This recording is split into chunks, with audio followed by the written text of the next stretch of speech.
Folks, Marcus here from the Ashland Fly Shop.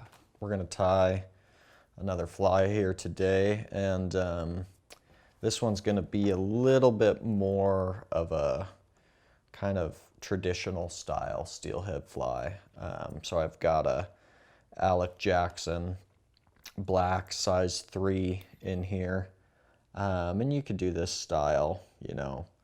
There's some larger hooks out there like the Dave McNeese blue heron hooks, any larger spay hook. You could do it up to a 1.5 or down to probably a 5 is the smallest I would do this. So I've got Vise 50 denier, gel spun thread, and I'm going to bring it back just a little bit past the point of the hook, just keeping those thread wraps nice and tight. And then I'm going to take this Pearlescent Tinsel. We sell a couple different sizes. This is the narrow, but you could do probably the medium size would be just fine too. Because what I'm going to do with this stuff is fold it in half so that it kind of doubles the width. And I'm just gonna tie these. Broke my thread. Tie in these strands of pearlescent tinsel and just kind of lock them down. Not try and build up very much bulk right there, because what I'm actually gonna do is wrap these down the shank, not on top of that thread at all, actually. And I'll do about 4 wraps down and then bring them both back.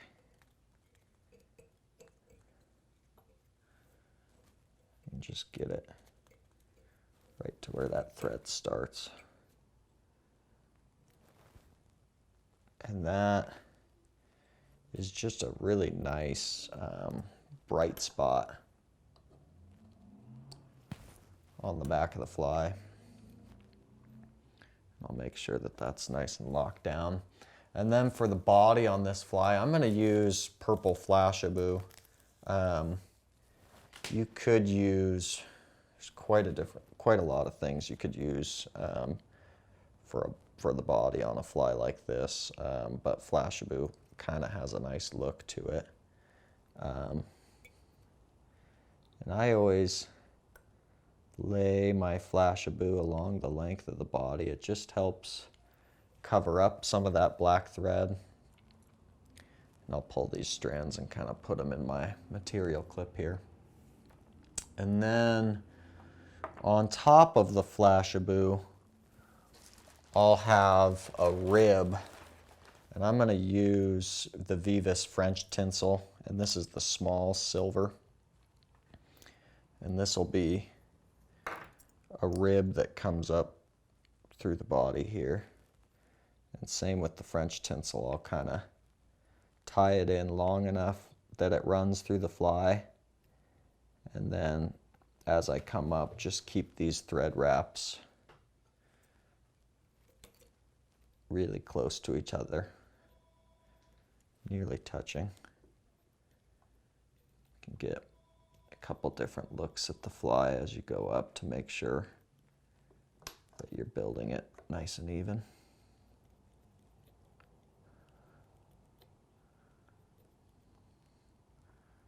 And I'm probably gonna back that off a little bit because this body is gonna come in a couple stages. So I'm gonna get the Flashabou ready, get the, well actually, if you have a bobbin, some type of bobbin cradle, you can put a couple half hitches in there and get your thread out of the way. It actually does help. And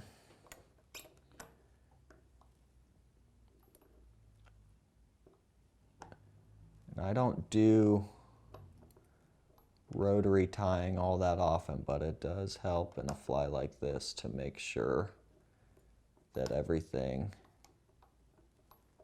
is laying down even, covering up that thread. The biggest part of the rotary function is that you're covering up the thread on all sides of the body, which if you didn't have a rotary vise, it'd be pretty easy to see that you've covered up the thread on your near side, but doing so on the far side would take a little bit of extra time, and having that rotary function in the vise just saves time.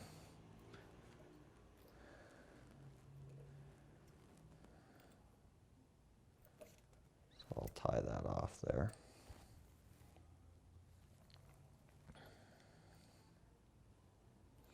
And then there's going to be a dubbed body with a little kind of spay hackle going over it. And this is ringneck pheasant. We just got some of these patches in, and I think we'll probably get more colors down the road, but this is what a ringneck pheasant patch looks like. You've got a lot of feathers on here, a lot that would work for collars, but if you look at the back of the patch, the last like 20 to 40 feathers in there are really ideal for this type of spay hackle. And the ones at the very back of the patch are usually going to be the longest. So I'll kind of peel everything away. If you want a bunch of body in your fly, you could wrap with both sides of the feather. I'm probably just gonna wrap with one side of this feather, so I'll peel everything away. And this is a, you know, when you get into spay flies, you start to see a lot of materials that are either illegal to have or really hard to find. So we end up trying to find substitutes for them. And this is a decent substitute if you can find long ones. It's a decent substitute for a feather like heron. Not a perfect substitute, but it works, which is illegal to have in the States. So I'll kind of come right back here. And I'm just going to create a little dubbing loop.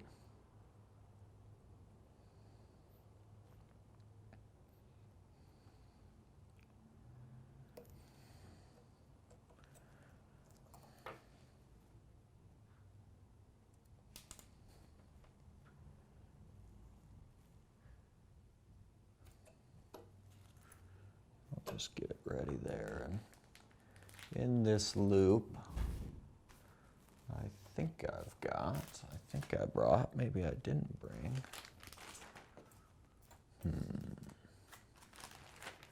oh, I did bring. You can use a lot of different types of dubbing and a lot of different colors. It's really a preference thing, but because this fly is going to be on the darker spectrum, kind of a black and purple it's gonna have a little teal bright spot, but I like this UV black ice dub because it's got this kind of purple, little bit of a purple sheen to it. So I'll pull out a little bit here and slide it in the loop.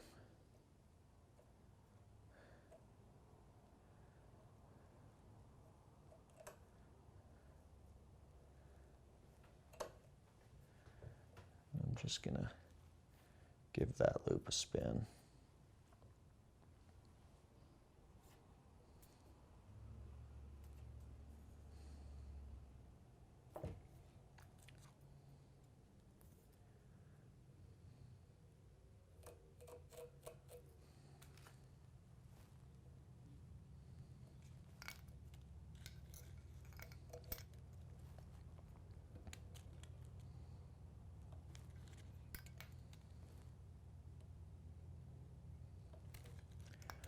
making sure that I cover up any thread wraps in there, and then I'll start to work forward.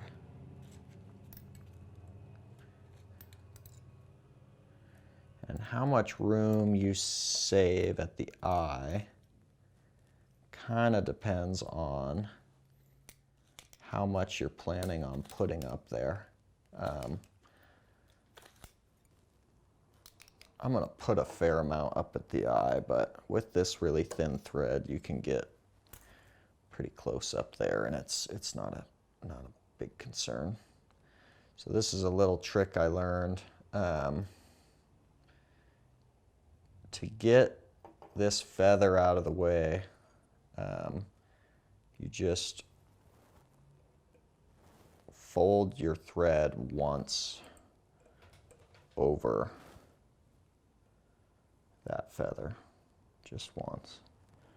And what you're trying to do is trying to get the feather and everything out of your way. Kind of caught on my feather here. Because we want these wraps of tinsel to be really consistent up through the body. If you do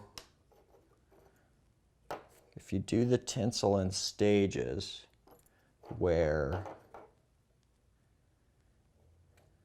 you do the back part over the Flashabou and then you stop it there and do a front part, it's really hard to keep those wraps consistent. And with this small tinsel over the dubbing, you know, it kind of disappears in there, so it's not a huge deal. But with tinsel, like if you get into medium tinsel, it'll really show through the dubbing, and you want those wraps to be coming through in the, you know, the exact same pattern that you had coming up through there. So I will chase this tinsel with this pheasant rump feather, just going, you know, right in front of those wraps. And if you were tying, you know, a production fly you were going to sell, or you were just worried about durability, coming back through that feather with a really thin wire, like an ultra wire or a fine Danville, is a good idea. I mean, it'll make it, it'll add some security to the feather. But I haven't had one of these feathers rip out yet, so we'll see. And if it gets chewed up by a fish, then it gets chewed up by a fish. So I'm going to do 2 collars on this fly, maybe even 3, but definitely 2. So we just got these Teal Flank feathers in the shop. And Teal Flank is kind of like mallard. It's just a smaller feather, and you can't quite tell on the purple as much, but on some of the lighter colors, the big difference with Teal Flank is it's got really stark barring in it compared to mallard. So I'm going to work with both sides of this feather actually to fill out the top of this fly. So I've created a little tie-in point. I'll clip it real short.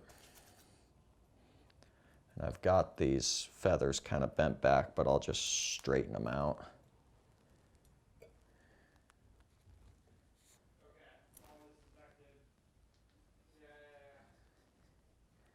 Sounds like everything's disinfected in the front. That's good. We're all disinfected back here.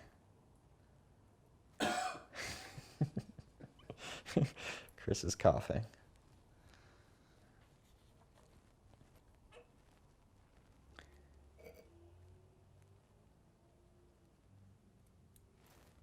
I'm just trying to get this feather free as I wrap here.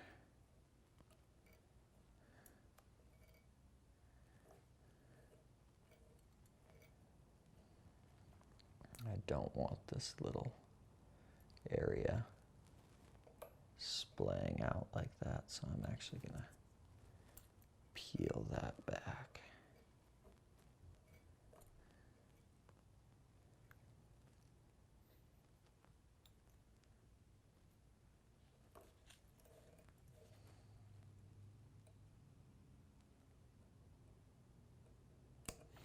Teal flank, like mallard, it has that tendency, as you can see, to splay in different directions. Easiest way to avoid that is to just wrap with one side of the feather.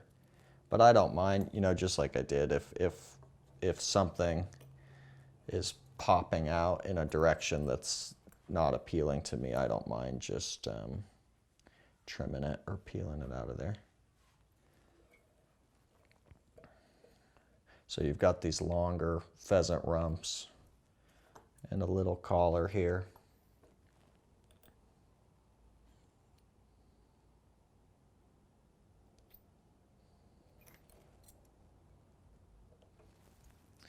And then another teal flank in fluorescent blue. And this one I am going to just use one side of. And anytime I use one side when I'm looking at the feather, it's usually my left that I peel. And the reason for that just happens to do with the direction that I tie them in. Working with these feathers, it's kind of like, reminds me more of gadwall than mallard, actually. And I really like gadwall feathers. So I'll tie in that little tip, clip it real short, and I'll pull it right out. I'm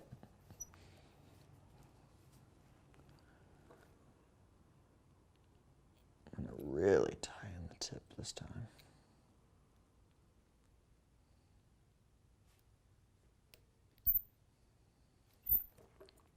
Okay.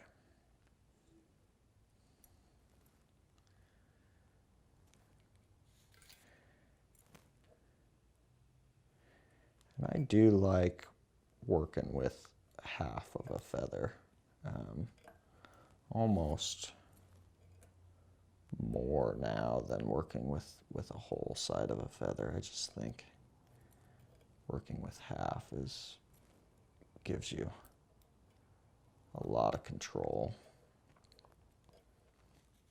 And you can see that right there is the reason why you would get teal flank, is just that bright barring that you can see is different than mallard.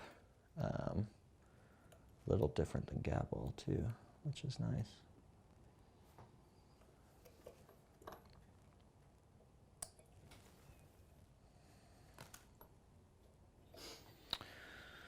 Summer is still a little ways away yet,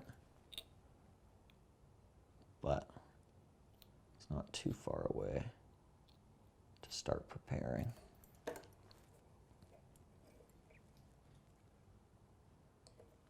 And if you don't want a wing, I think that would fish just fine right there. But I like flies with wings on them. This is just a black saddle hackle. If you're working on the, you know, just a pack of saddles that you've bought, the tips, just the tip tops of a black strung Chinese saddle should work just fine. Anytime you're marrying wings with any feather, definitely with saddles, you want to pull from opposite sides of the patch, because it's coming, from the bird. So, one side to the other side is going to have a similar bend to it rather than pulling them straight off the exact same area. And to marry wings, you just line them up. You try and get feathers that have a similar bend to them. And you line those tips up so that they're exactly the same. Make sure that you've got the outsides of the feathers showing on the shiny side out. Once you've got those tips lined up, you can just clip a lot of that off.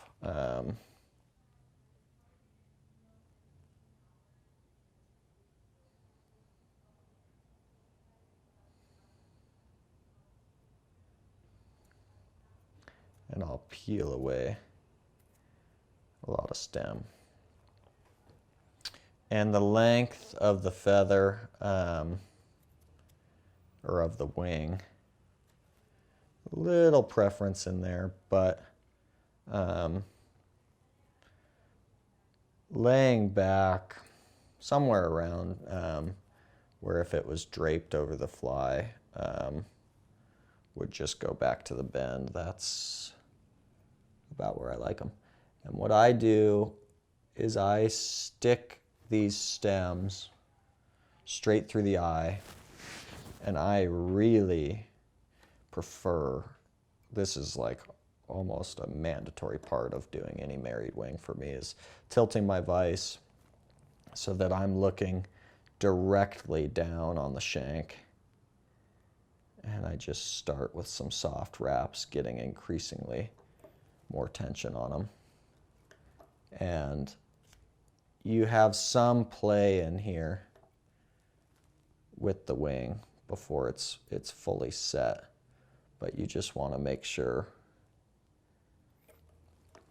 when you're looking at it, you want it to go straight down the line of the hook, like not showing on either side. And then I'll bring these stems up through here.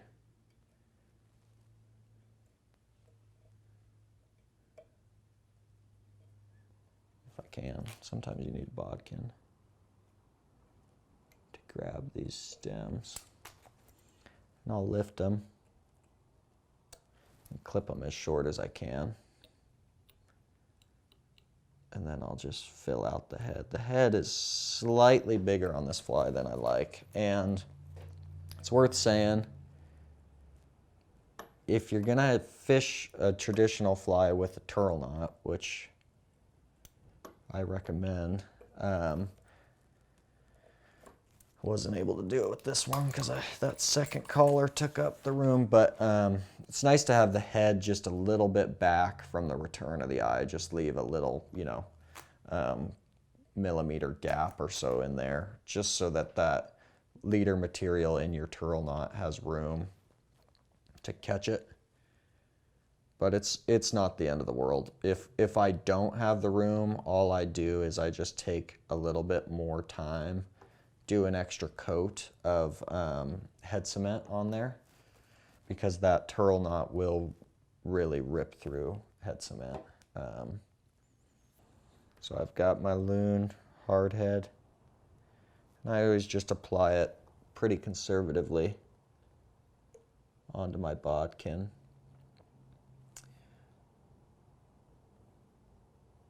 And like I was saying, the first coat, if you really want nice, glossy heads on your flies, I think you got to do 2 coats. The first coat seals the thread, and the second coat will get that nice glossy look that we like. For this one, I'll just do 1 coat. And I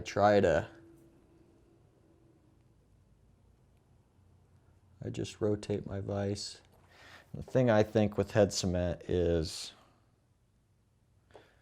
you do not want enough of it on your bodkin or whatever applicator brush you're using to where it runs. You do not want it to run anywhere. because if it runs, it's either going to run into the eye, and that's not good, or it's going to run back onto your feathers. Which with a dark fly and a dark feather, it's probably not a huge deal, but if this was a light tan fly and you get, you know, black head cement on the feathers, it just doesn't look very good. So that's our bug. And that, anymore, this is the type of, it's kind of the style of fly that's really been appealing to me lately. And this one has, you know, a bunch of new materials at the shop. It's got the pheasant rump patch, which I have been using for years and have always liked. And then it's got the teal flank, which is new for us and I think is really nice. I think that barring of the teal flank is really cool. So if you're like me and you're wanting to start tying some summer steelhead flies to have something to look forward to, then this is a good one to get you excited for that. And feel free to poke around on the website and look around for some of the new materials we have for these. Thank you very much for tuning in.